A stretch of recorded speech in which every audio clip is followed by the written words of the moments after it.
시작하도록 하겠습니다. 자, 일단 저희가 이제 지난 시간에 했던 내용 같이 되짚어보고 지나가도록 할게요.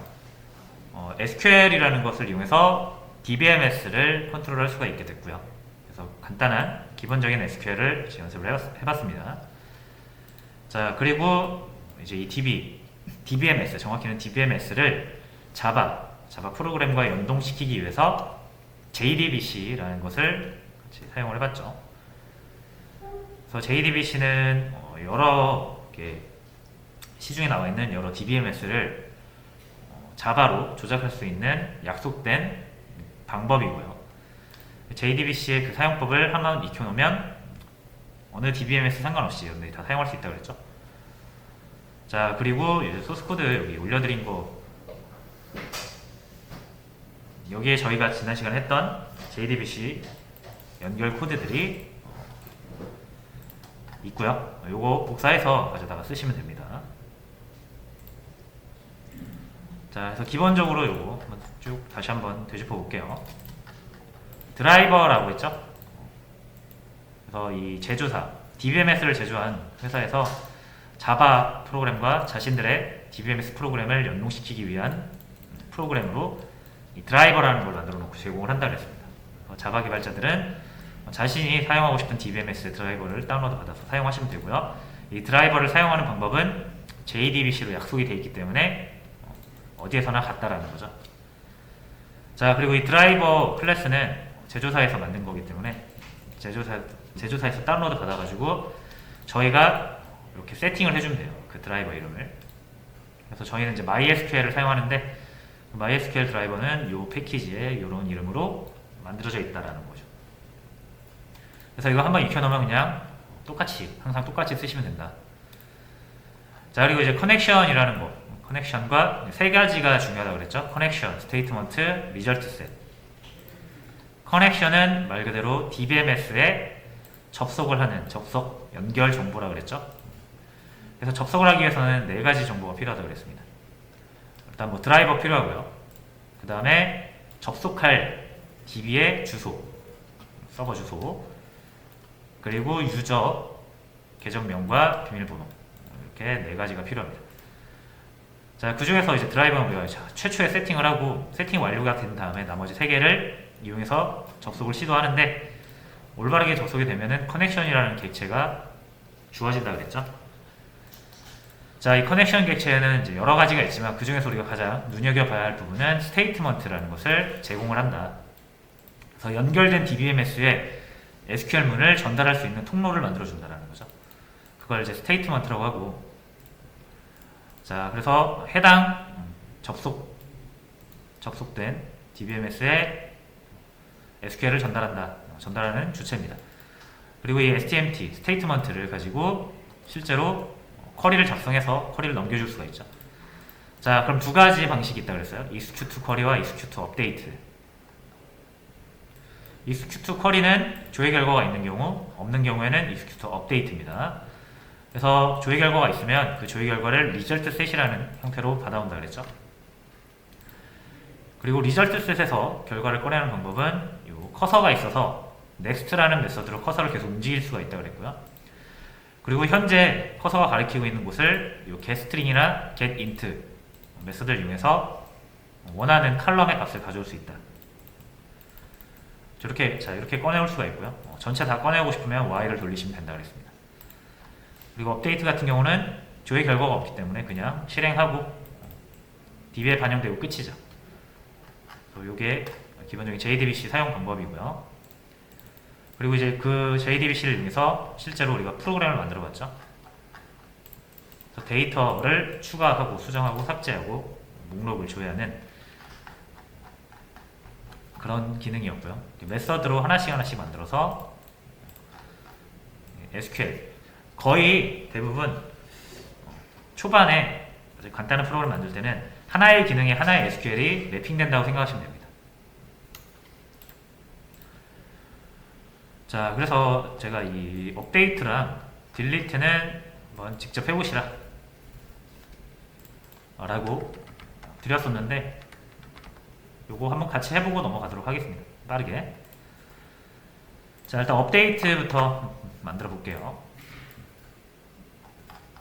자, 업데이트는 이미 만들어 놓은 게 있죠. 완성되진 않았지만. 자, 기본적으로 get connection에서 연결 시도해야 됩니다.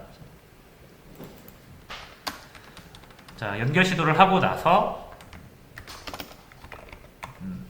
올바르게 연결이 되면 스테이트먼트를 create 스테이트먼트로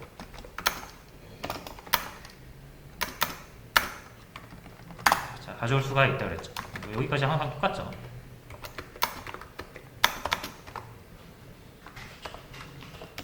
자, 그 다음에 통로가 열렸으니까 이제 SQL 작성해서 보내야겠죠.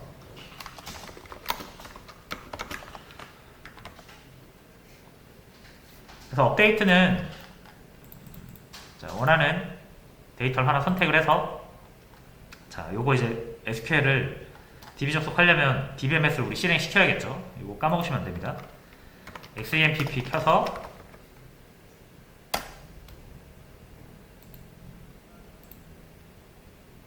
자, 저는 여기 C 드라이브에 XAMPP 자, 요 컨트롤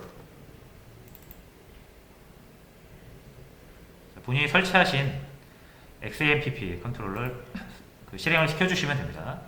그리고 이 MySQL을 스타트를 꼭 해주셔야 됩니다.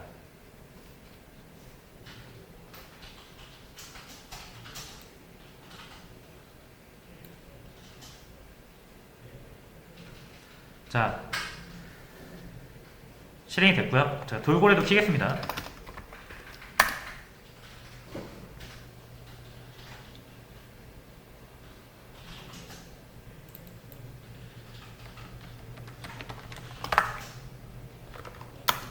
K1이라는 DB를 사용하고 있었고요. 자, 요거 셀렉트해서 일단 테이블을 먼저 볼게요. show tables로. 자, 뭐 아티클이라는 게 하나 있네요. 그죠? 셀렉트. 자, 이렇게 해서 요 내용들이 현재 지금 DB에 저장되어 있는 거고, 얘를 목록으로 보면 다 나오겠죠. 자,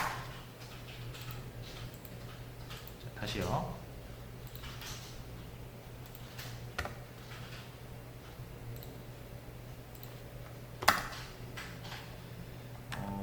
지금 잘 안되고 있네요.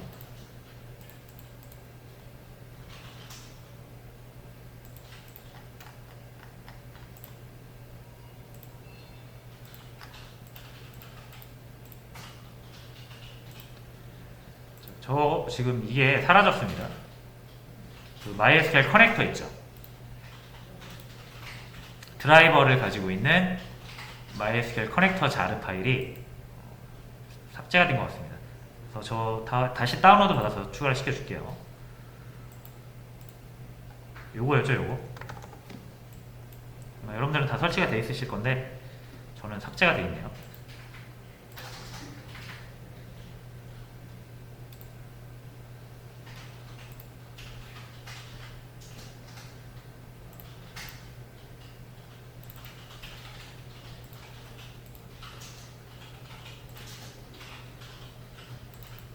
요 커넥터 자르 파일 여기에 드라이버가 들어있죠.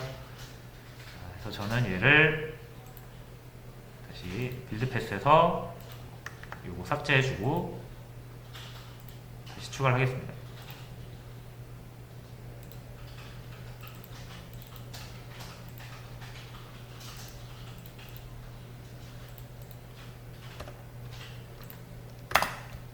자, 그리고 다시 실행하면 이제 이렇게 나오죠.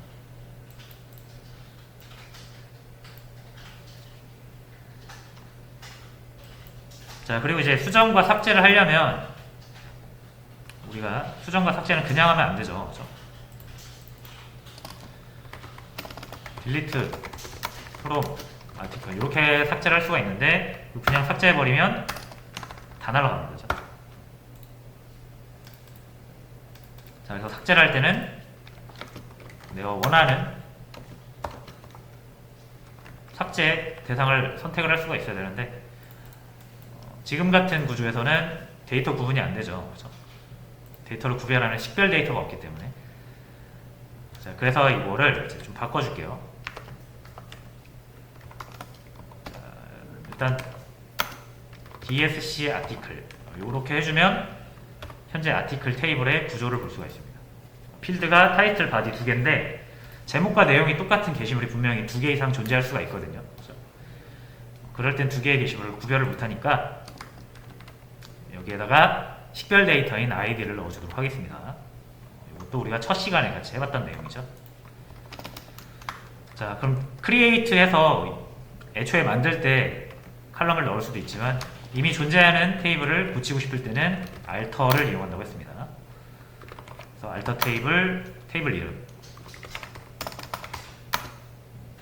그리고 할 수 있는 행위가 테이블을 구조를 수정할 때 할 수 있는 행위가 뭐 칼럼을 추가하거나 칼럼을 변경하거나 칼럼을 삭제하거나 칼럼명을 변경하거나, 자, 이런 다양한 일들을 할 수가 있는데 그 중에서 우리는 칼럼을 추가할 거죠.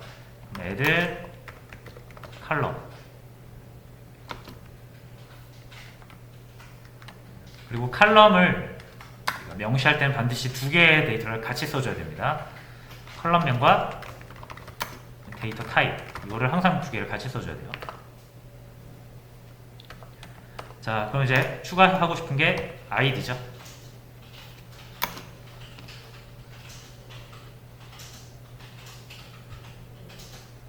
그리고 int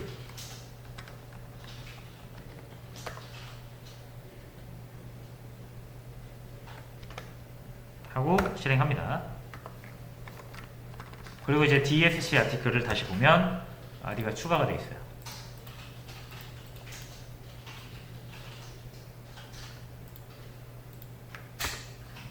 자, id가 추가되어 있죠.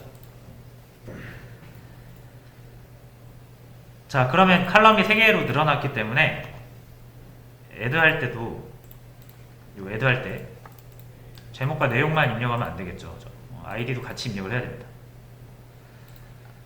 자, 근데 id는 중복되면 안 되잖아요.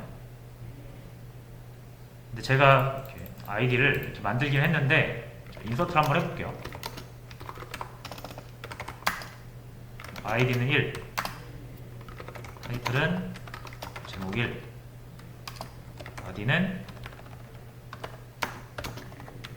내용 1.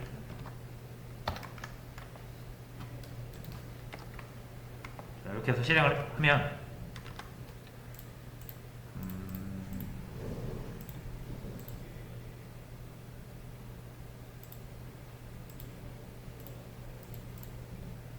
요거 안 했네요. set.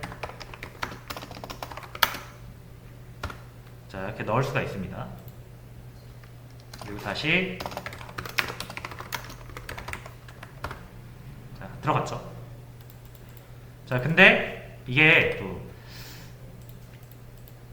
제목과 내용 id를 잘 넣다가 실수할 수도 있어요. 실수. 1번을 넣었는지를 모르고 다시 넣을 수가 있는 거죠. 이렇게. 그렇죠? 그러면은 중복이 되잖아요. 이러면 또 구분이 안 되죠. 자, 그래서 요거 제가 지난 시간에 말씀을 드렸었던가요? 자, 요거였던 것 같은데,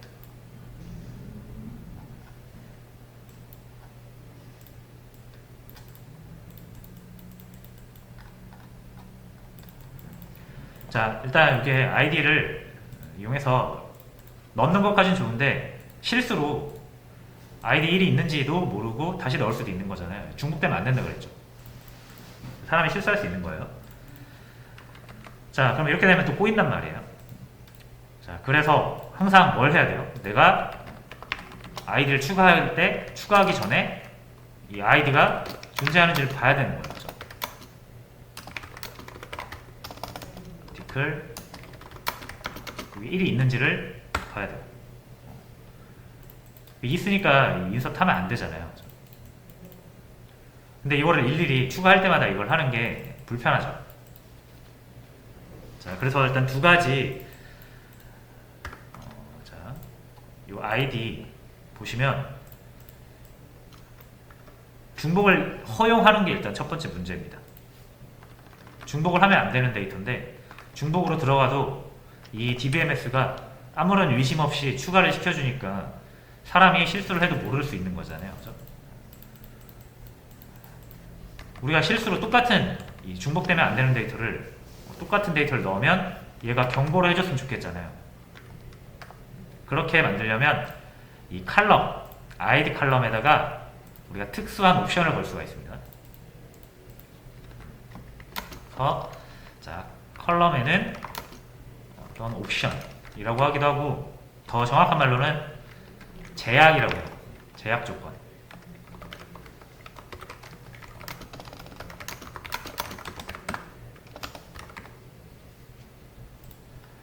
그렇죠? 그러니까 데이터를 관리하는 데 있어서 이 ID라는 게 중복되면 안 되는데 이거를 우리가 직접 관리를 하려니까 너무 귀찮은 거죠. 그래서 어떻게 했으면 좋겠다? 혹시라도 같은 데이터가 있다면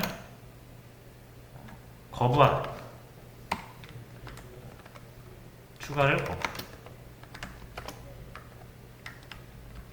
하게 하고 싶은 거죠. 자, 그래서 이걸 알터 테이블 할 때 id int 하잖아요.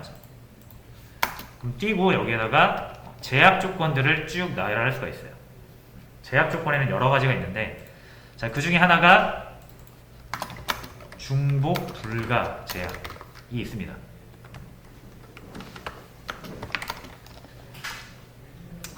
유니크라고 하고요. 이 옵션, 이 제약 조건을 칼럼 옆에 이렇게 딱 걸어주면 이제 이 ID 칼럼은 뭐다? 무조건 중복 불가능한 칼럼이 되는 거예요.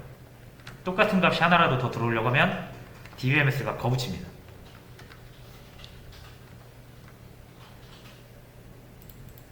자, 그래서 이제 우리는 제약 조건이라는 걸 칼럼에 걸 수 있다는 걸 알았어요. 그 중에 첫 번째로 우리가 사용하는 게 유니크. 이거 다시 사용해 볼게요.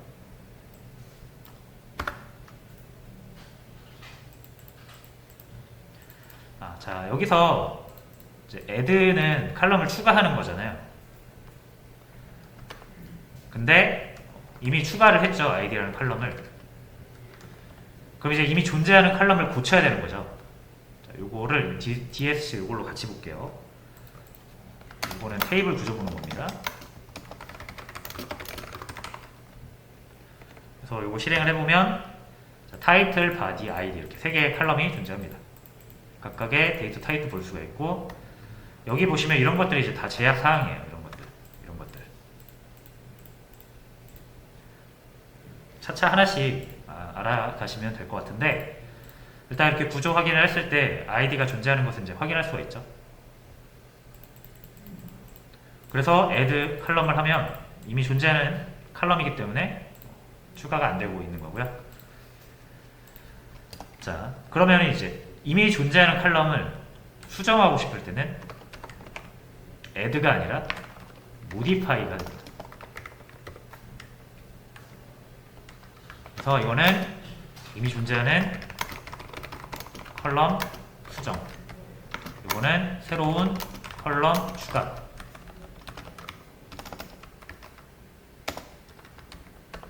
자, 당연히 이런 것도 있습니다. 존재하는 컬럼 삭제.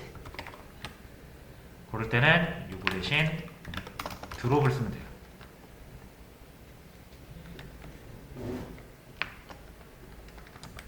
그래서 드롭 컬럼 할 때는 그냥 이름만 적어주면 돼요. 새로운 컬럼 추가하거나 이미 존재하는 컬럼 수정할 때는 최소 컬럼명과 데이터 타입을 적어줘야 되고, 필요하다라고 생각하면 내가 생각하는 제약 조건을 옆에다가 쭉 나열하시면 됩니다.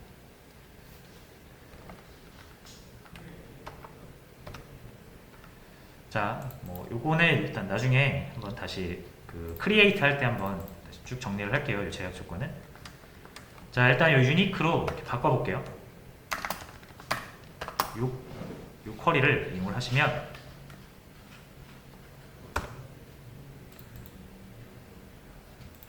자, 이미 1이라는 데이터가 두 개가 존재하고 있는 상태라서 이 칼럼을 유니크하게 만들 수 없다. 지금 이런 의미입니다. 삭제하고 다시 할게요.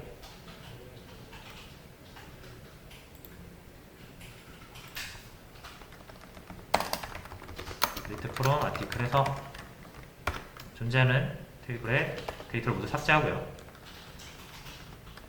다시 셀렉트 해보면 이제 없죠. 자, 그 다음에 요거 다시 고쳐볼게요. 이미 존재하는 id 컬럼을 unique라는 제약 조건을 걸겠다. 성공했고요. 어떻게 확인할 수 있냐면 요 테이블 구조 확인으로 다시 해보시면 요 id 컬럼에 키 쪽에 uni라고 이제 붙었죠. 그러면 이 id 컬럼은 더 이상 중복을 허용하지 않는 컬럼이 된 겁니다.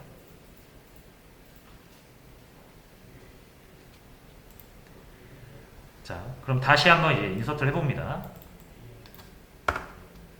자, 잘 추가가 됐죠. 자, 실수로 다시 똑같은 1번 데이터로 추가하려고 하면 중복된다 라고 해서 추가가 안 됩니다. 이러면 이제 사람이 실수할 확률이 줄어들겠죠. 이런 이제 제약 조건들이 많이 있어요. 자, 근데 만약에 제가 이제 이 아이디를 이렇게 빼고 이렇게 등록을 해볼게요.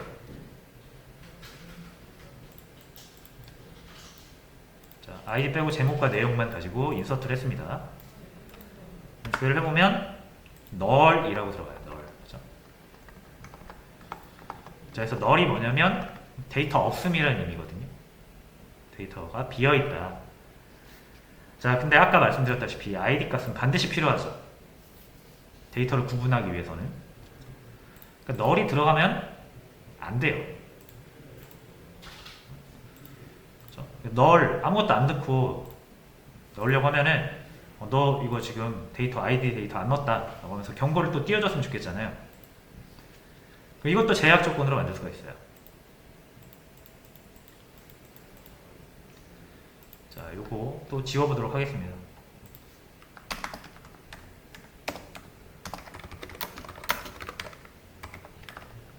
지우고요. 자, 이번엔 요 유니크 제약 조건 말고 테이블 구조 확인하면 null이라고 되어 있는 부분이 있고 다 yes로 되어 있죠. 이 세 개의 컬럼 모두 null을 허용한다라는 얘기예요. 근데 다른 건 몰라도 id는 null 허용하면 안 되겠죠. 무조건 데이터가 있어야 되니까. 그래서 얘 같은 경우는 이제 이렇게 컬럼을 만들 때 unique라는 제약 조건뿐만 아니라 non-null이라는 제약 조건까지 걸고 싶다 이거예요. null은 안 된다라는 의미겠죠. 그래서 unique라는 제약 조건 하나, non-null이라는 제약 조건 또 하나, 두 개의 제약 조건을 걸 수가 있고요. 이거를 이제 실행을 해보겠습니다.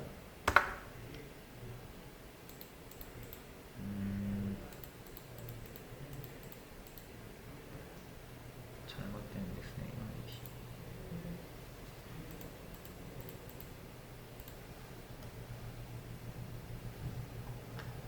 잠시만요.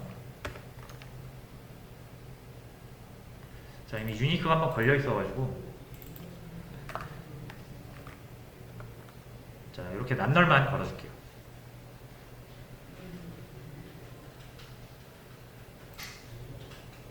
자, 기존에 유니크를 한번 걸어놔서 자, 얘는 일단 해제를 하고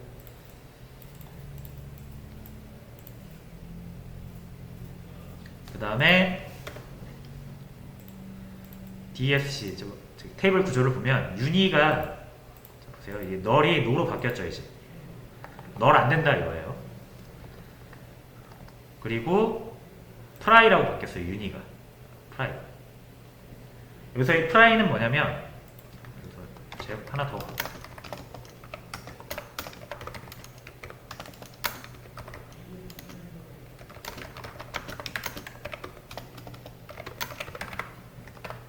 제약 조건 하나씩 알려드리겠습니다.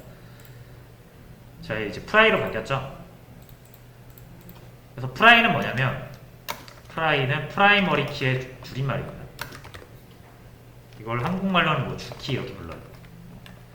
그래서 절대 중복되지 않으면서 반드시 들어가야 되는 데이터를 주키, 프라이머리 키라고 부르고, 이제 이 ID 컬럼이 프라이머리 키가 되었다, 그런 의미가 되는 겁니다.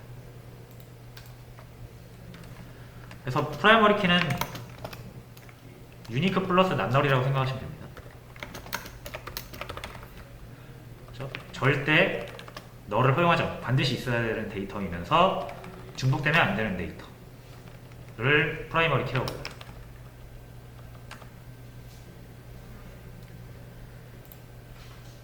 됐죠? 자, 그럼 이제 ID 컬럼이 이렇게 바뀐 상태에서 다시 추가를 해보겠습니다.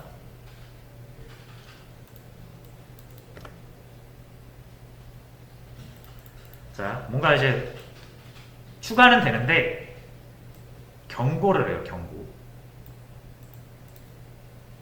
자, 어떻게 들어갔나 한번 볼게요. 널이 아니라 0으로 들어갔습니다. 그래서 여러분들이 이제 따로 ID 값을 넣어주지 않으면 널은 안 되기 때문에, 비어 있으면 안 되기 때문에 DBMS가 억지로 그냥 0으로 만들어서 넣어준 겁니다. 반드시 데이터가 들어가야 되니까. 그렇죠? 또 들어가려고 하면은, 인스톨 하려고 하면 또 우리가 안 넣었잖아요, 아이디를. 그럼 DBMS는 또 0으로 넣으려고 하는데 이미 0이 존재하죠. 그래서 이제 안 들어가는 거예요. 이렇게 이제 DBMS가 알려주면 사용하는 사람이 아이디를 내가 잘못 넣었구나, 인지를 할 수가 있잖아요. 빠르게 고칠 수가 있겠죠. 이런 용도로 제약 조건을 씁니다.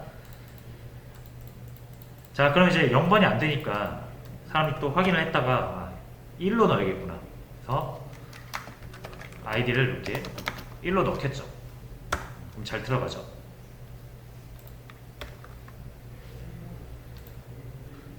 자, 그리고 또 넣으려고 하다 보면은 1이 또 있네. 그래서 이렇게 2를 넣으려고 하겠죠. 그죠? 잘 들어가죠. 자, 근데 또 쌓이다 보면은 어떤 사람이 1을 넣으려고 했는데 1이 안 돼요, 만약에. 그럼 2로 넣어야 되나? 2도 안 돼요. 그죠? 그럼 데이터가 많으면 내가 가능한 아이디를 찾는 게 또 일이죠. 그죠? 몇 번이 중복되지 않고 바로 입력해서 쓸 수 있는 아이디 값인지 일일이 확인을 해야 되잖아요.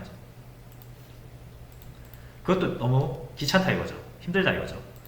자, 그래서 어떤 생각을 하게 되냐면, 중요한 거는 중복되지 않아야 된다는 거거든요. 그렇죠? 중복 안 되는 제일 좋은 방법이 뭐냐면, 숫자를 하나 주고 계속 증가를 시키면 돼요. 그래서 기준 숫자를 하나 딱 정해주고, 우리가 신경 쓰지 않아도 이전 숫자에서 추가할 때마다 1씩 증가돼서 들어가면 절대 중복될 일이 없겠죠. 그래서 이 프라이머리 키, 식별 데이터는 보통 숫자로 많이 씁니다. 그래서 왜? 중복 체크를 하기가 매우 쉽거든요. 자, 그래서 다시, 자, 이거 우리가 아이디를 일일이 신경 쓸 게 아니라 자동으로 그냥 숫자 1부터 순서대로 증가하게 들어가면은 참 편할 것 같죠. 내가 이렇게 인서트를 할 때 따로 아이디를 넣지 않아도 자동으로 1이 들어가고, 1이 들어간 다음에 인서트를 할 땐 2가 들어가고, 그 다음엔 3이 들어가고, 이렇게 하면 편하죠. 그래서 그것도 있습니다. 이제 그것도 제약 조건으로 존재를 해요. 그래서 자동 증가 제약 조건이 있습니다. 그래서 auto increment라는 제약 명령어고요. 자, 얘를 어디에 걸어준다? 여기에 이렇게 걸어줍니다. ID 컬럼에다가 걸어줘요.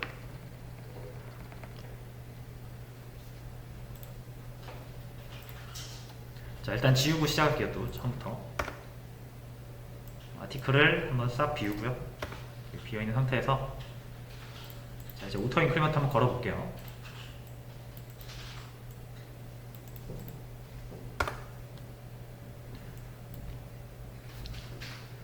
자, 제약 조건이 잘 추가되는지 보시려면 역시 요 테이블 구조 확인 DSC 아티클로 봐주시면, 자, 요 ID 컬럼 끝에 보시면 오토 인크리먼트라는 게 추가가 됐죠. 자동 증가 제약이 걸린 겁니다. 자, 그러면 이제 여러분들은 ID를 넣지 않아도 돼요. 알아서 넣어줄 거예요. DBMS가. 아이디 빼고 넣으면 아까는 0이 들어갔잖아요. 네, 이번에 보시면 1이 들어갑니다. 두 번째도 제가 빼놓고 아이디를 빼먹고 제목과 내용만 입력을 하면 잘 입력이 되죠. 보시면은 자동으로 2가 들어가요. 그래서 제가 이거를 몇 번을 수행하든 간에 계속 수행하고 있어요. 그리고 보면은 아이디가 알아서 증가하면서 들어가죠. 이러면 이제 요거 다 구별이 가능하죠. 아이디로.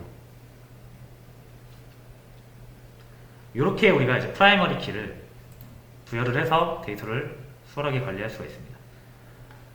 여기서 이제 뭐 10번째 거 지우고 싶다. 딜리트 from article where id가 10인 거 이렇게 지우면 되죠.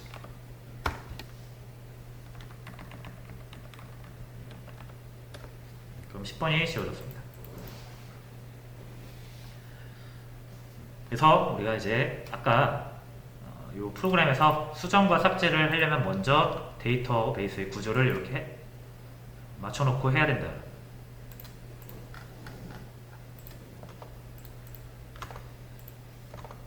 자, 그래서 요거 제약 조건 이 부분은 조금 제가 정리를 해서 올려드릴 테니까 참고하시면 되겠고요. 10분 쉬었다가 진행을 하겠습니다. 정리하세요.